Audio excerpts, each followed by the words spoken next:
Które kasyno online jest lepsze? Salon Gier czy Total Casino? Salon Gier, Dlaczego? ponieważ Salon Gier ma największy bonus w Polsce. Udało mi się wygrać 25 000 złotych bez ryzyka. Które kasyno online jest lepsze? Salon Gier czy Total Casino? Salon Gier jest najlepszy z najlepszych. Dlaczego Salon Gier? Wczoraj wypłaciłem z aplikacji online Salon Gier swoją wygraną w 2 minuty prosto na kartę. W Total Casino czekałem na wypłatę 2 dni. Myślałem, że w ogóle nie wypłacą. Które kasyno online jest lepsze? Salon Gier czy Total Casino? Oczywiście Salon Gier. Dlaczego Salon Gier? W tej aplikacji gra mój ojciec. W zeszłym miesiącu wygrał 35 000 złotych i połowę dał mi. A czy pani gra? Tak, czasami udaje się wygrać niewielkie kwoty. Dla mnie ważny jest sam proces gry, a nie duża wygrana.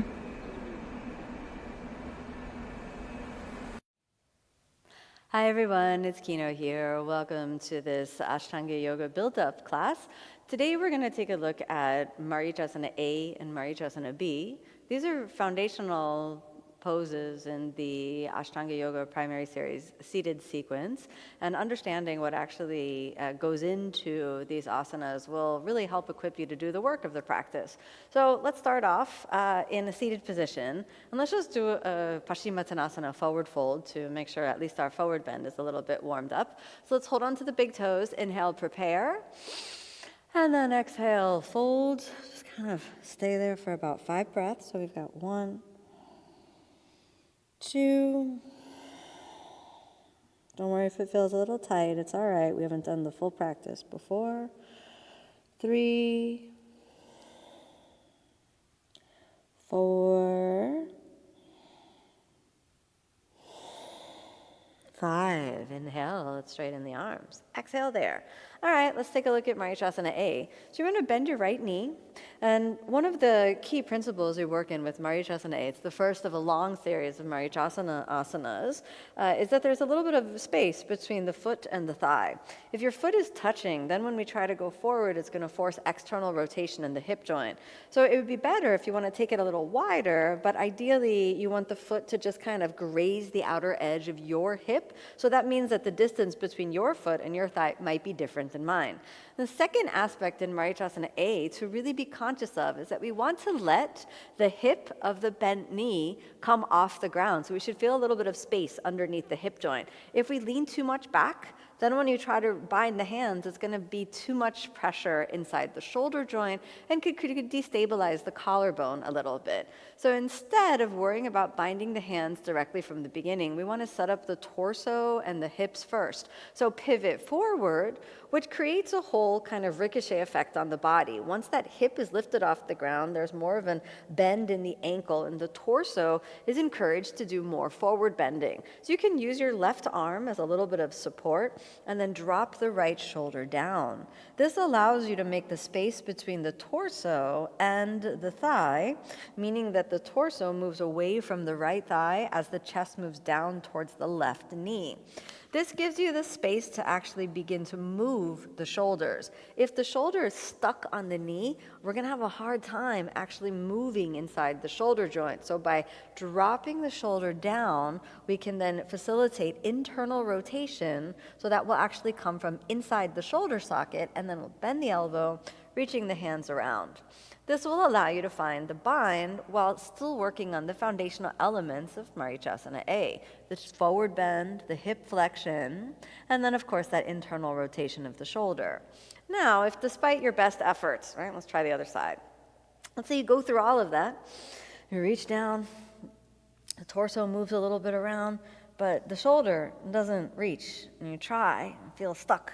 Then I recommend you take a strap and undo the strap. It doesn't have to be an official yoga strap, basically a towel or any kind of object that allows you to hold on to it while work.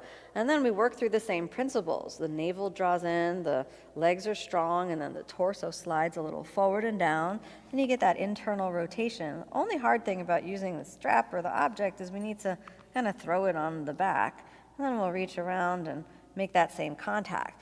Now, you don't want to try to force the shoulders if we're using the strap. Just get a good bind and work the internal rotation of the shoulders as we kind of maintain the essential foundational aspects of forward fold and moving into the left hip and the torso sliding down.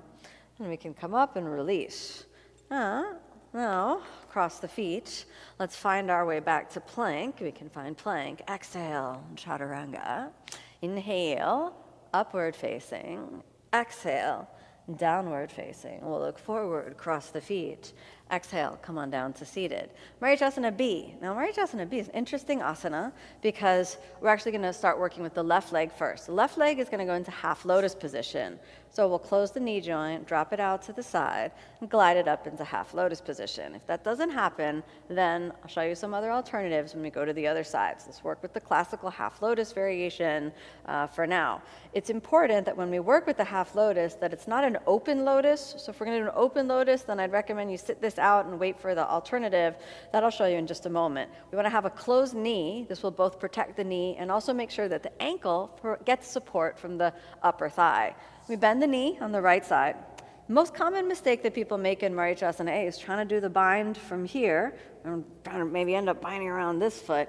And instead, we want to recall that Marichasana A and Marichasana B are related. So this means that the same way we enter A, same way we enter B. Shift forward. When we shift forward, again, that familiar ankle bend from Marichasana A gets repeated, and then the left knee gets closer to the ground. The right hip comes off the ground, so we have that space again.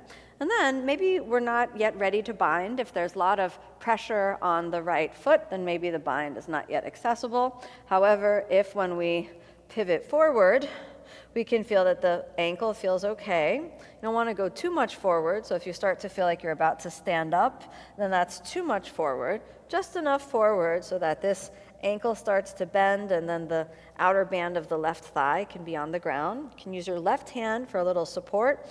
And then again, the same principle. Your shoulder drops down and the torso slides into the space between the right foot and the left knee. And then you have the space for the internal rotation of the shoulders, which allows you to find that binding position. You could bind the fingers and the wrist, or also hold on to a strap. And when we reach forward, we keep the center line. Your chest, your sternum, and the pubic bone all want to follow the line in between the right foot and the left knee. When you come up, come about halfway up, release. Then to come out, sit back, straighten the leg, remove the lotus, and back to seated. All right, so what are you going to do if, well, here you are, and you try to do the lotus, but it remains open? This is not the position where we want to try to do Marichasana A from. If you want to work your lotus, you could take 5 breaths, just kind of working on that external rotation, and then I'd recommend that you adapt the pose by putting the foot underneath. When you put the foot underneath, then there's less pressure on the ankle, less pressure on the knee. We're still actually working the same principles of the external rotation combined with the forward fold. It's really the essence of Marichasana B. So now we want to come forward, and we want to get that same forward direction, which will allow a pivot in that left ankle and also a pivot inside the pelvis. We don't want to go too much forward, so if you start to feel like you're about to come up or stand up or lose grounding in your left foot, that's too much forward. We'll follow the same principles, drawing the navel in, then sliding the torso down. If you're not ready to bind, this is also a good alternative to just kind of stay folded forward. Otherwise, our strap is in a good position, so we have our strap, and we'll hold on to that, try to get the shoulder as far down as possible. Lightly loop that around, finding the strap, and both shoulders roll a little forward, and then exhale, we're coming down. If you can't close your knee joint, the right foot can be in front of the left. If we're doing the adapted no lotus variation, follow the same principle of your sternum and your navel and your pubic bone in the line between the left foot now and the right knee. And when it's time to come out, we sit back, remove, and I recommend you follow kind of the same principles. Straighten this leg a little, and then straighten both legs to come on out.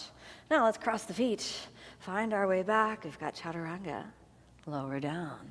Inhale, upward facing. Exhale, downward facing. Come on forward, and back to seated. So I hope that these principles of Marichasana A and B will better inform how you apply yourself in the practice. We always want to find a variation of any asana that works for our body, with the understanding that that may change day by day, year by year, and that's okay. So as you're equipped with the knowledge of how to adapt the asana, gather the information from your body and then make a wise decision about which variation is appropriate for you to practice each day. Thanks so much for joining this class. I hope that this informed your Ashtanga Yoga practice. If you want to go deeper into the Ashtanga Yoga method, come and practice with me on omstars.com, which is my online channel where you can do live interactive Ashtanga classes with me and our whole team of amazing teachers, and I hope to see you there. Thanks so much for diving into Marichasana A with me. May you be happy, may you be peaceful, may you be filled with love.